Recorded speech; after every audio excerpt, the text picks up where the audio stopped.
we have your friend, my friend, James Hake's friend, and the Anchor Baby friend on the show today. I could not think of a better person to start this celebration this year. And I want you to, in a minute here, I'm going to be talking to him, but I'm going to play a soundbite from this person. He is amazing. And I just hope that it's in the car or somewhere that he'll be back into politics. I have with me Steve King, and he served in the United States Congress for 18 years, from 2003 until 2021. And he is the author of the book, Walking Through the Fire, and My Fight for the Heart and Soul of America. And we're going to give out his website some more, but you can check him out at steveking.com and follow him on X at Steve King IA, right there. Oh, there, not there. I think you got it. Steve King IA. IA. And for those who might not remember or know, here's a soundbite from the New York Times on Steve King. Watch this. It looked like this: 10 feet wide, 13 and a half feet tall. They'd construct itself to be a 12-foot finished wall just like that. That's Representative Steve King. We do that with livestock all the time. Pitching the idea of building a wall between the U.S. and Mexico more than a decade before it became President Donald Trump's central immigration policy. The wall's going to get built, folks. Just in case anybody has any question, the wall's going to get built.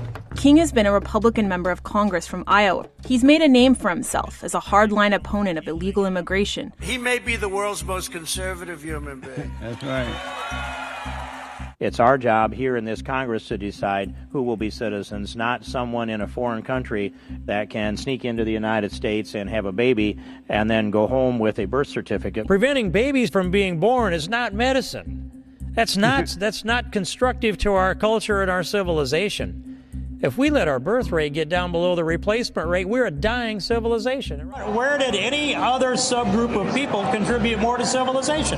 Than white people? Than Western civilization itself, that's rooted in Western Europe, Eastern Europe, and the United States of America, and every place where the footprint of Christianity settled the world. That's all of Western civilization. Amazing.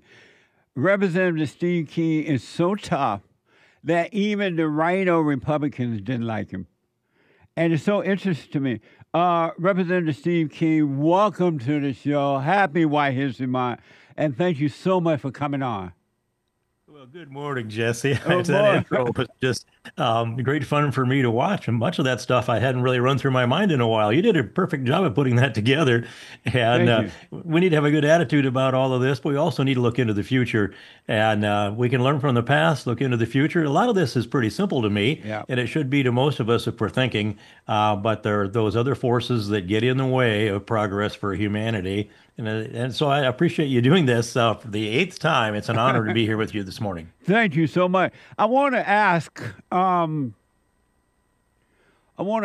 why you are an inspiration to America, and you're a tough guy, meaning that you stand up for what is right. You're not afraid to stand alone if you had to. Why is it that men like you are attacked by the massive and try to get rid of really fast before you can have a major impact? Why is that?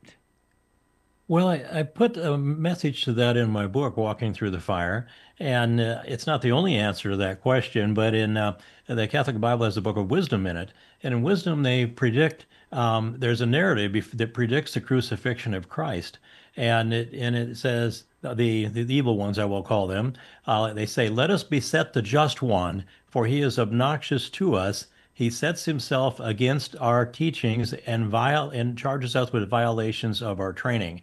Okay, now if you put the plural pronoun in there and you say, "Let us beset the just ones, for they are obnoxious to us," you see where I'm going? Yes. Human nature is those with the guilty conscience think that they can eradicate the person that's reminding them of their duty. They can eradicate themselves of the guilt and the responsibilities.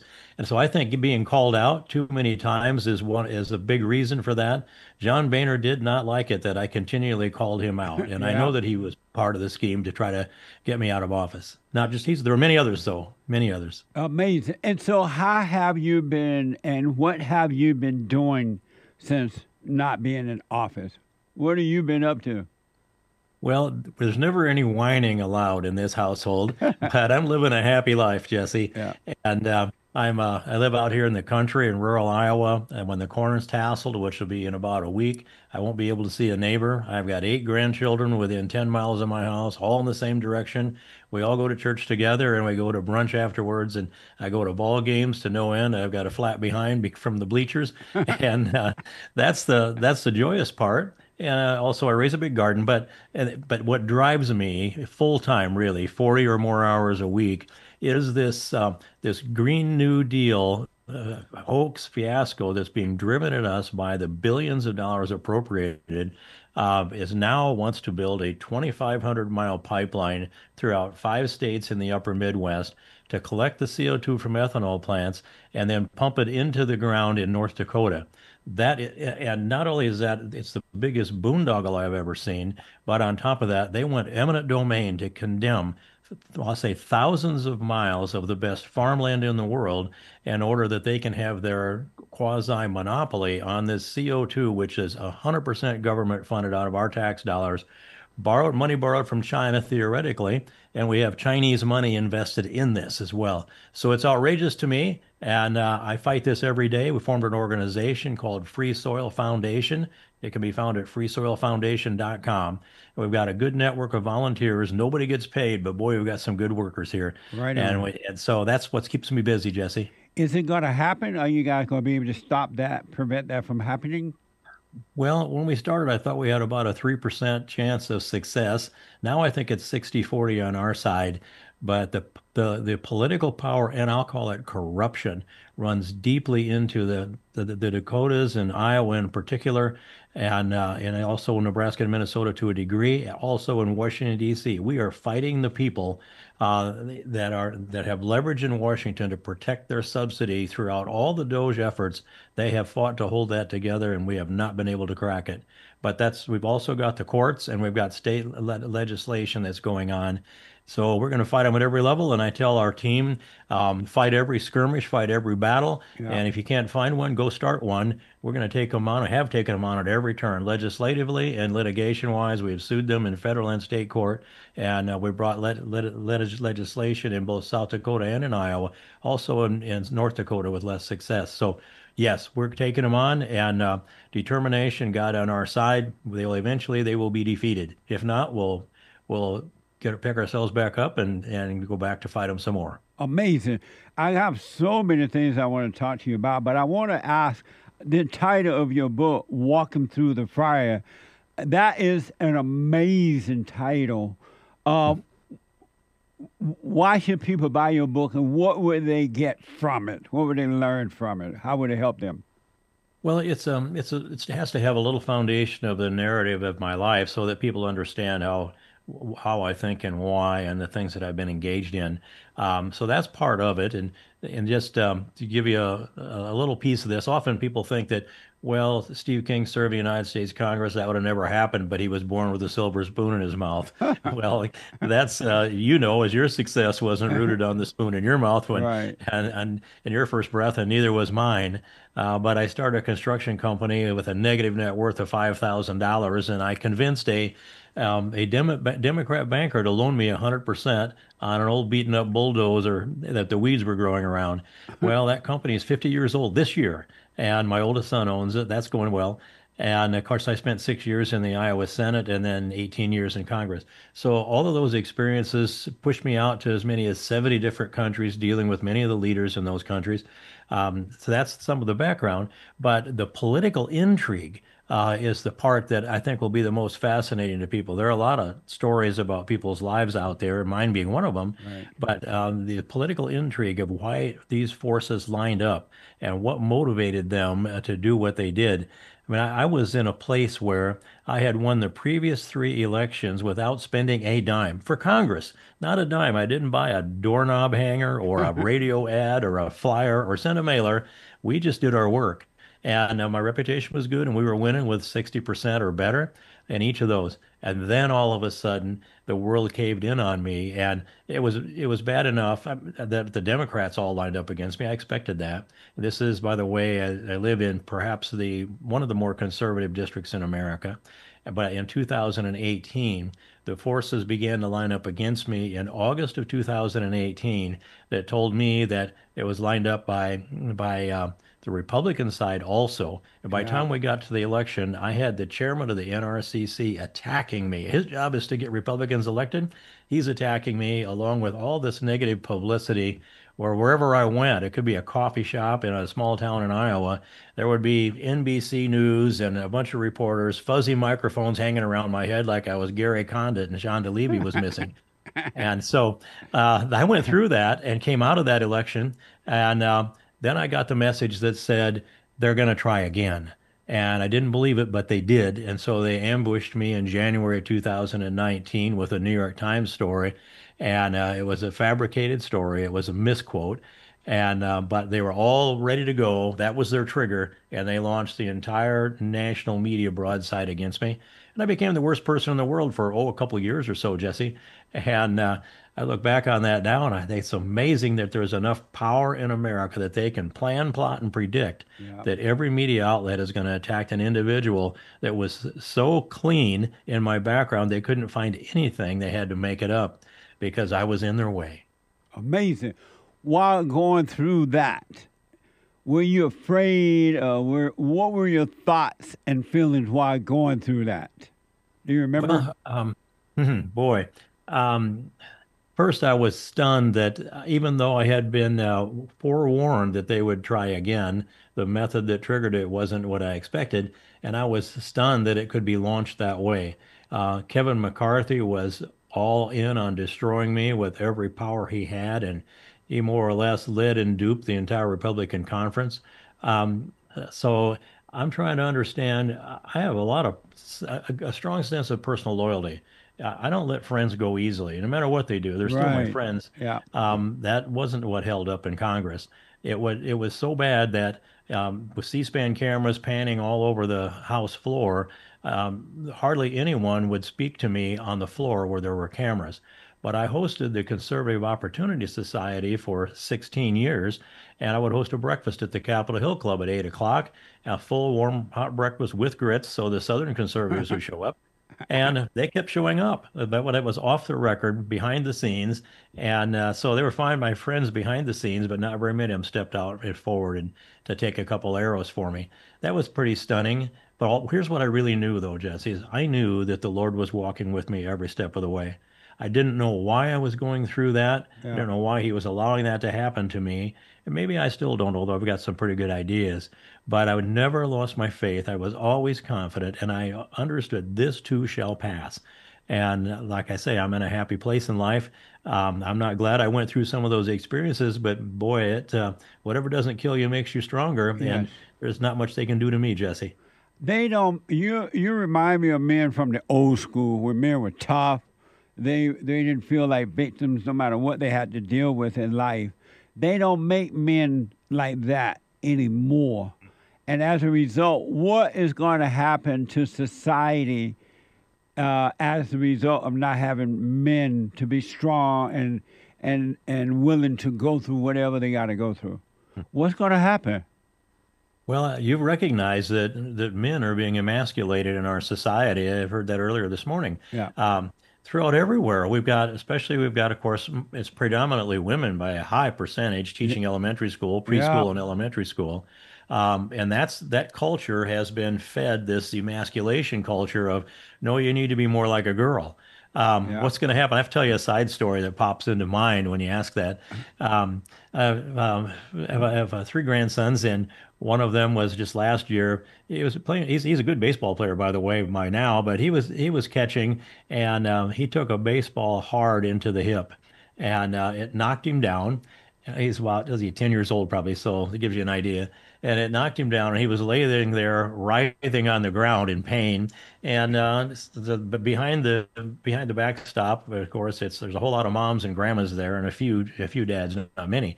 And I'm watching the game, and the women are going, "Okay, shake it off, Jason." I'm going, "Shake it off, Jason. Suck it up. We're raising men here." And when I said that, I got essentially nasty looks and almost boos from all the women around me, like, "You're not supposed to say we're raising men here." Wow. Well, what are we out on that field for if we're not raising men here? We've got to do that. We've got to raise masculine men Yeah. that are confident, and they've got to become good fathers, good dads, Jesse. But how would that happen now that they allow women to just take over in every area of life? How would that happen? Well, it isn't going to happen, unless men start to assert themselves as fathers again. Yeah. And this month, this White History Month that you declared, it'll be my three sons and my three grandsons and I will go up and spend about 7 or 8 days in Canada fishing out there on the end of the line, where we're off the grid, more or less living not quite off the land, but Right. doing shore lunches, and that's what makes men. Young boys growing up around men, we need to spend that time with them. And of course, I'm so happy to have the mix of all my grandchildren and that. That's not the point, but men have to be given confidence to young boys and talk about all the things we went through when we were being shaped as men in our Yes. youth. And I do that. I make sure they hear some of my stories. Right on. What do you think about, what are your thoughts on the Great White Hope, Donald Trump, and his administration today? What do you think about what he's done and what's happening right now? I'm sorry, I just missed that word about the Great White Hope and what? Donald Trump. Okay. Donald Trump is the Great White Yeah. Hope. Yeah, I do. I know my audio kind of failed me. Right. It was actually my ears. What do you think about but- what he's doing, and how does it look to you? I'd just say first with a little caveat, there's 2 or 3 things I'd like to fix about that, but that's not many. Right. And when he swore into office in January of this year, he spent about 36 hours without any sleep signing executive orders and doing this rolling press conference, multitasking in the most magnificent way I've ever seen a president or anyone do, for that matter. And in that first 36 hours, he filled out almost all of my wish list. I had laid down a lot of markers along the way, not just birthright citizenship. Official English is one of those. That list actually goes on quite extensively. But I think, let's see, let me back it up a little bit. It may have turned out to be, in fact, I believe it was in the end, a good result, not a good thing that the 2020 election was stolen from him. Right. This man has testosterone, and he has determination, and he has grit. And of all the things that I did to walk through the fire, that was a precursor. Donald Trump walked through the inferno. And it was an endless inferno that went on. And he's been tested for, I'd say, about 9 years. If you go back to when he first announced, came down the escalator in 2015, I believe that was. Maybe it was early 16, I guess. But when he came down that escalator, that started the attacks on him. And as he walked through that, he was resilient. He took on everybody all the time, even little tweets that were inconsequential. He fought all of them. But as he went through, once the election was stolen, it was stolen about 7 or 8 different ways. The 2020 election, he dug in. He showed his true grit. And he had to fight things off from a litigation standpoint, from the lawfare, which we know a lot about, and run a political campaign and keep his businesses running and keep the cash flow going. All of that, he did that. But while that was going on, he was laying a strategy on how he was going to right the ship that was ready to sink, the ship of America, which is the flagship of the fleet of Western civilization. Yes. And so I think he put a lot of pieces in place. He created a lot of ideas to do that, and he's marching forward on that. And not only that, but I believe that he understands that we need to restore Western civilization for the world, and he's taking a leadership role in doing that. Amazing. You mentioned the English official language and birthright citizenship. I remember when there was a major discussion in America about English being the official language. And Americans were fighting to make sure that happened. But eventually that discussion disappeared. And it seemed not to be well, now it's kind of coming back now, but it seemed not to be as important. Why did that language disappear? I do think I know the answer to that, Jesse. First, I'll say that as a state senator, I labored for 6 years to establish English as the official Right. language, Yeah. and we finally got that done. And it was a task. It was a very difficult task, but in the end, that bill has been litigated twice here in Iowa, and we've prevailed each time with that. And when I went to Congress, Peter King from New York had an official English bill, and I should have respected his bill, I suppose, but I had so much ownership of that issue, I introduced my own. Over time, he stopped, and I kept trying. But in that 18 years period of time, I was only able to force a vote on that once, and that was with a reauthorization of the Voting Rights Act that was led by Jim Sensenbrenner in, I'm not sure what year that was now, 10 or more years ago, and I brought an amendment. It was a hostile amendment as far as Sensenbrenner was concerned. He wanted his bill to be clean and he didn't want to have anything on it. And I'm thinking this is too important for me to just defer to my chairman of the Judiciary Committee. And so I forced that to the floor. It happened that Mike Pence at the time needed some kind of favor from Jim Sensenbrenner, I believe. I imputed that. That's not his words. And went to the floor to speak against my English bill. He said, I support the policy and I support the language that's in the bill. I support English as the official language, but this is not the time, this is not the place. Of course, it was exactly the time and the place. Yeah. It was the only time and the only place that I ever had an opportunity to introduce it. I got 187 votes instead of 218 because of that dynamic that I've described. And there never was another opportunity. The leadership would not let that bill move forward for a hearing to come out of the Judiciary Committee and go through a full committee or to the floor. They just blocked it at every turn. That's why it suppressed the dialogue on it. I'm so glad that Donald Trump has brought this back up. Yeah. Congress should pass it. It's the key to assimilation. It's the key to a successful American people. And it looked like Donald Trump is bringing back the birthright citizenship thing as well. I think the Supreme Court has decided on it or going to decide that birthright citizenship. Have you paid attention to that? Yes, in fact, I was the author of that legislation too, Jesse. Yeah. Hold And, that thought for me. Is it a break time there? Let me take a quick break. And when I come back, I want to pick up on that. Happy White History Month. July just feels white. We are celebrating this is our 8th year anniversary of celebrating White History Month. And so happy White History Month, folks. I have with me Representative Steve King. And Representative, I want you to tell the folks how to get your book, Walking Through the Fire, to your website and everything, and then we'll get back into that conversation. Well, thanks, Jesse. Yeah. You can just go to steveking.com, my website, steveking.com, and there just click, and I still got some inventory here. So I'll autograph the books that you buy through that website, but also you can go to Amazon or Books A Million, anywhere where books are sold. That inventory should be out there yet. And I'll point out that this battle that I spoke about earlier in fighting this big CO2 pipeline boondoggle, if we prevail in that, I'm probably going to be obligated to write a sequel to the book. There's a force of all this together. So it is a fascinating thing to have lived through the middle of, and I do get good reports when people say that, I worked hard on it, and they say the book reads the way I talk. And so if you can stand to listen to me, you ought to be able to read me. That's right. It's amazing to me that President Trump is working on all the things that you fought for so hard before the president came along. And we were talking about the birthright citizenship. And I believe the U.S. Supreme Court is deciding on it, going to decide on it. Where are they on that at this point, and what's going to happen, you think? Well, there's a Supreme Court decision that just came down a couple of days ago. It wasn't exactly on point, but it was a case of whether or not they could maintain the position of the president's executive order. More or less, the Supreme Court protected that executive order. I don't know that they came down with a hard decision that said that birthright citizenship is unconstitutional, but they gave more life to President Trump's position on this birthright citizenship issue.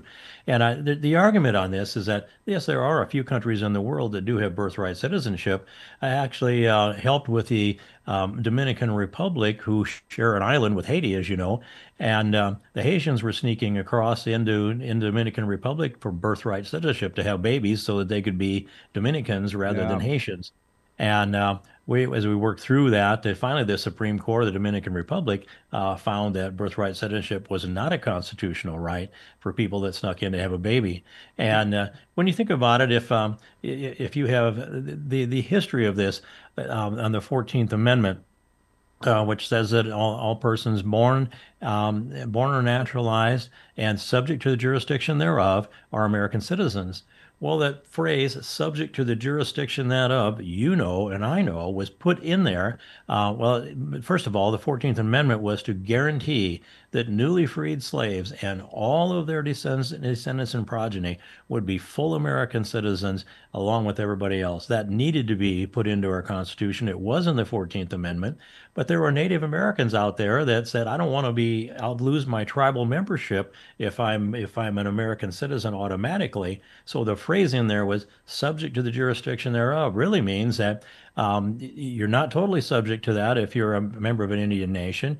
If you're a foreign national, you're not subject to the jurisdiction thereof. That means completely and totally subject to the jurisdiction thereof.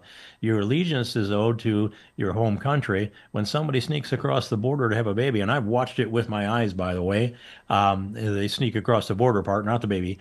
And when someone does that, they violate your law. They are a criminal the moment they step across that border illegally. And if they have a baby, you want to reward them with citizenship so that 18 years later they can apply for citizenship.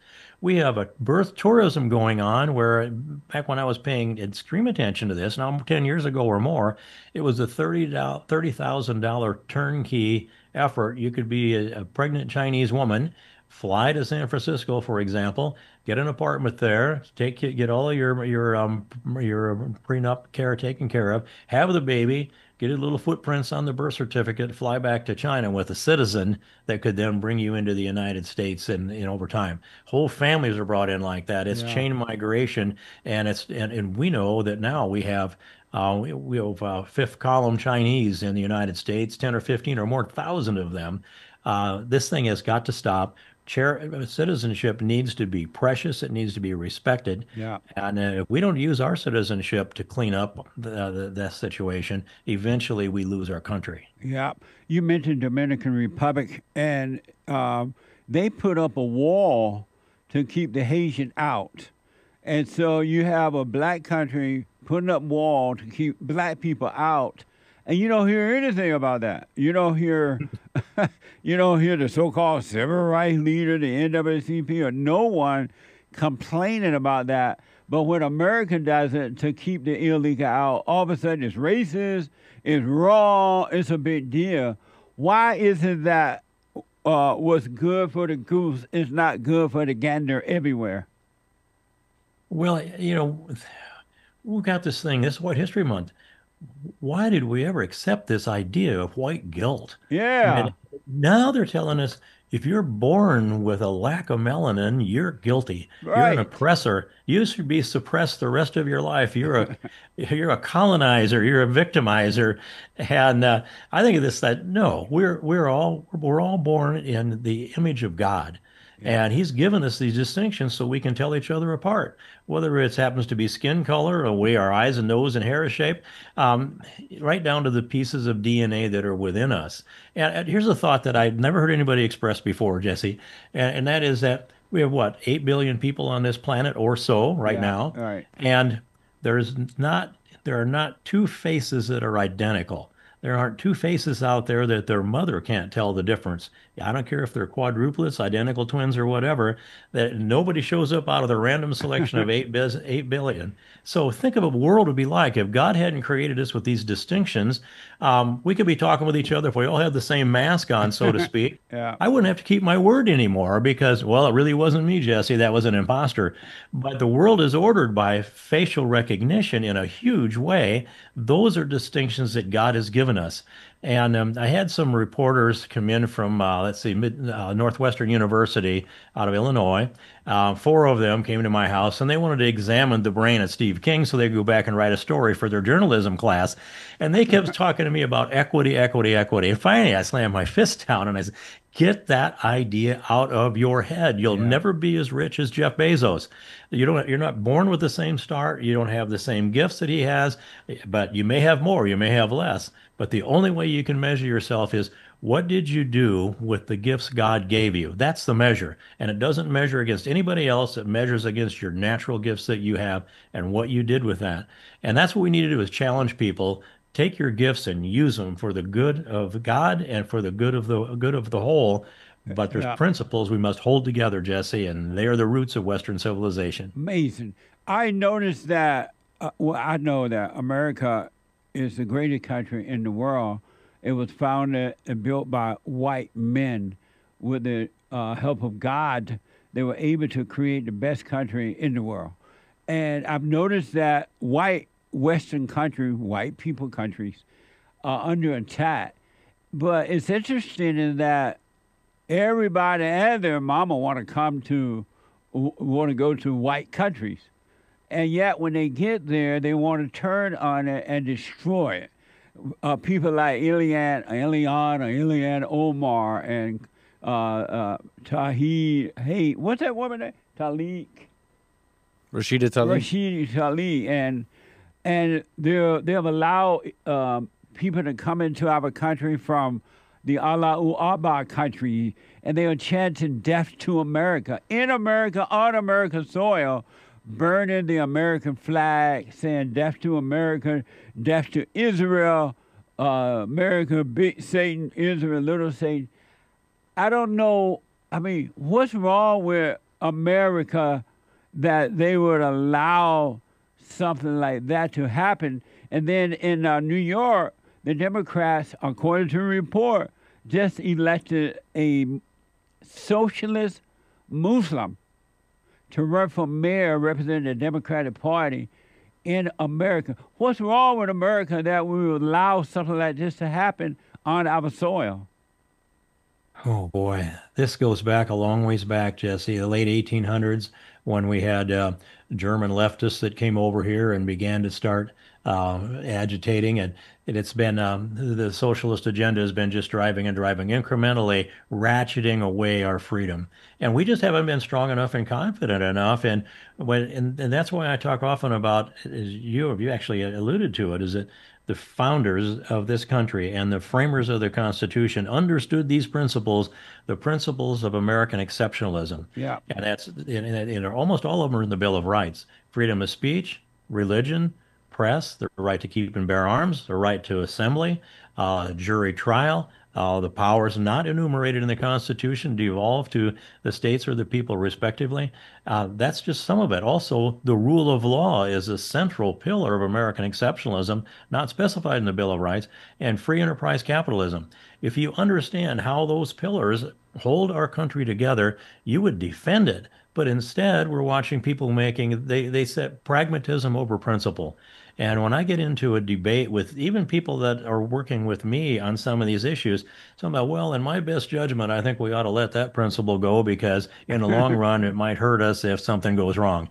And you make my head explode. Yeah. Why are we on this team together if you're going to put pragmatism over principle? If we sacrifice principle, we surrender to pragmatism, and that's what's been going on in this society. Principle has been surrendering to pragmatism and to leftism, that hates our culture. And I'm wondering why establishment Republicans would rather defeat conservatives than they would the left. And I have faced that too many times to think that it doesn't exist in a very strong way, Jesse. Yeah. Oh, man. When they elected this guy in New York, and he's like outright socialist. I mean, he let it be known, and he's not hiding it. And he said recently, according to a report, he's gonna tax the white, something like the white areas, white communities, and things like that.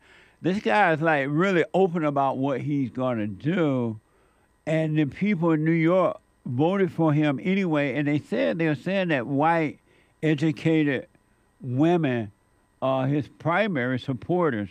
What happened to the white woman that she lost her mind like that? Oh boy. I don't know how it is white women can support, especially a Muslim for that matter, or any woman for that matter.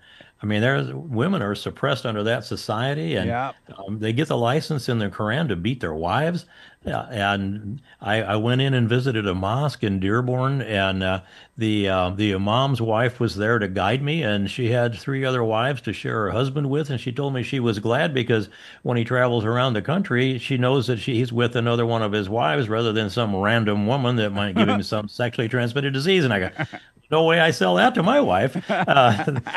So it's an anti-woman operation going on around the Muslim world. And we should never apologize for being white. That's how God made us. That's actually, you could argue that it's sin to apologize for the way God made you. Right. But I can tell you where this goes. And in fact, just yesterday, I worked on this issue and cut some tapes to go into Europe. And we'd be happy to learn this, Jesse. On the 4th of July in Belgium, they're having a garden party there to celebrate 4th of July Independence Day. There'll be American flags all over the place. My video will be played there. I've been to the 4th of July celebrations in the Netherlands and also in Athens. So they do celebrate our 4th of July, sometimes the U.S. Embassy, but this is a group of legislators, members of parliament in Belgium. And so they're calling it not only Independence Day, but they're calling it Western Civilization Day. Right on. They understand they have to defend Western civilization, and they see us, as I described us, as the flagship of the fleet of Western civilization. I also cut a tape for a Vienna meeting that's going to take place later in July that's about Western civilization also. And I'm promoting the idea of establishing an international organization to restore Western civilization for the world. And if we can do that and spread the knowledge base, then throughout the universities, for example, then we can get confidence back in who we are and build again on the foundational principles that have made us the greatest nation in the world. Nice. Congratulations. I was wondering, I noticed that the black woman lost her way when black men became weak. When the fathers were not leading the wives in the homes, they let the mothers take over and run the homes, and then they allowed these women to go out and be educated and all that kind of stuff. And so the black man is not leading the black woman, so she's totally out of control. Is that what happened is happening or has happened to the white woman? Because the white man is weak, the women are going out of control? Well, Jesse, I think it's the ghost of Gloria Steinem and Betty Friedan and Helen Reddy that live in a lot of our houses here. I mean, they push this feminism through so hard that I sometimes have to be cautious about what I might ask of my wife. And I tell her, it's the ghost of Betty Friedan coming out in you again. Yeah, absolutely. We should have the relationships between us somewhat compatible in a way so we do that which best makes the relationship and the family work. If she has a skill set that's better than mine, she ought to just use that. And I have skill sets that I know that she defers to me on. So there's men's work and women's work, but it changes from household to household. That's a lot of what happened. The feminist movement that was driven at us. It just makes me think about Jeanette Rankin. She was the first woman elected to a federal office in 1916 out of Montana. And she got there in time to vote against the declaration of war against Germany. I think she was the only Republican that did, although that was her. She lost the next election in a great big way because she did not support the war effort. Well, she went home for 20 years and was elected back to Congress in 1940. Let's see, it'd be 1940. And there. She was there just in time to be the only one to vote against the declaration of war against Japan, which cost her the next election. So she was the first. She was the first woman elected to Congress, and I was thinking she didn't cut a very good path for the rest of the women, by the way, because she was bounced out twice, 20 years apart. Now, if Jackie Robinson had been a klutz and could never steal second base, the crack into the Major League Baseball for blacks in America would have taken a lot longer. He didn't set people back. He raised the issue up. So I'm really proud of Jackie Robinson, and I'm not that impressed with Jeanette Rankin. That's amazing. Another question, because we're running out of time here, because of time. I just heard a report that I guess Apple or someone has this app, a new app that would alert. You know how Donald Trump is out there arresting the illegal aliens and sending them back to the country. Apparently, they have created an app that will alert the areas, wherever area they're working in, that they're coming for them. What do you think about that? Did you hear about that? I think it's a great idea to hack the app and spook people all over America all the time. Yeah. That's what they deserve. And people that are subverting the law. It's against federal law to aid and abet a criminal alien. Yeah. And yet we haven't prosecuted people for that in any significant way. And well, Merrick Garland ought to be one of the people on that list. He's been aiding and abetting criminal aliens for for all the time that he has been in federal office. But so we have not only turned a blind eye, they have been protected by the left.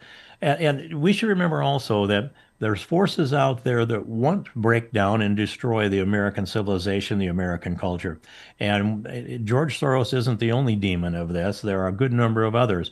But when they stimulate this unrest, this is not something that happens spontaneously. The attacks on me were not spontaneous either. Right. These were orchestrated, strategized, and funded attacks. The million women in those pink hats, the pink caps, I guess you call them, that they knitted, that came there to protest Donald Trump's first inauguration were funded. I talked to women that complained to me that they couldn't pay their Obamacare premiums, but they flew in from Arizona to protest. I said, "Where did you get the money for that?" "Well, somebody else bought me a ticket." Who did that? I don't know. Yeah. Now they're funding this unrest. They funded it, the unrest in Charleston when we had the big mess down there a number of years ago, and in the streets across this country today. No more kings. Well, no more kings. Well, a week ago, last Saturday, on the first No More Kings Day, I guess it was the second No More Kings Day, I joined about 25 others of my family, all in white king T-shirts, to go through the parade that day because my nephew's running for the State House, and we decided it was going to be the More Kings Day, not the No More Kings Day. That's right. It's so amazing to me that they call him king. That is mind-blowing. I like that, though, they call Donald Trump king. I got to ask, and then we got to run here because of time, should the government... Oh, we need a T-shirt that says Representative Steve King is king. Well, the first place that would be disputed would be in my own household. But I could have a little fun wearing that T-shirt around, Jesse. That's right. So, last question. Should the government control AI even more I'd so? say no. I would have opposed that legislation that wants to limit the states from regulating AI for a 10-year period of time. When you've got innovation like that, let it rip. Okay. We have to be responsible for how we deal with things, and we have to get informed. Now, there's this thing coming at us called the singularity, which says that there will be a day, maybe today, some say 20 years, when there's such a blend of AI and human thought that you won't be able to know the difference. Some of that exists today, I know. We will get there, but our discretion needs to be, was that AI or was that human? And by the way, do I want to let some AI control my thoughts? I went through a debate with Grok this morning just for fun, and I think it's a good exercise because it tells me how AI thinks, and it helps me work with it. I would say that I was supporting Vivek Ramaswamy for president here in Iowa, and did that because I couldn't get Donald Trump to answer the question on this property rights issue I mentioned earlier. Right. But one of the people working with us sent out a video that showed Vivek Ramaswamy saying the same things right behind Barack Obama, as if they were driving the same ideology. I looked at that and I said, that's AI, you've been duped. Yeah. But we have to learn to make those calls. I'd say let's learn a lot with this. It saves a lot of time to have AI. You can do things that you never had time to do before, but you still have to have your own judgment, your own discretion, and your own life experiences. Oh, amazing. Tell the folks how to get your book to your website. This has been an amazing conversation. How can they get your book and everything? Just go to steveking.com and just click on the button there, and I'll get an email that says ship you a book, and I'll autograph that book to you, and ship it off within a day or two, depending here where. So it's just steveking.com. Walking Through the Fire: My Fight for the Heart and Soul of America, and we've got a little more story to tell yet. I'm not backing off. I'm going to stay active and busy. We're going to defend the God and country, the Constitution, and restore Western civilization. If the Lord gives me enough breath to keep trying, I'll do that till the last breath, Jesse. Happy White History Month, and thank you so much for coming on. It's amazing. Good talking to you. Thank you, Jesse. I sure appreciate the honor being with you this morning. Thank you. Amazing. I got to take a break. Back to your calls here in a moment. Hate news, not the fake news.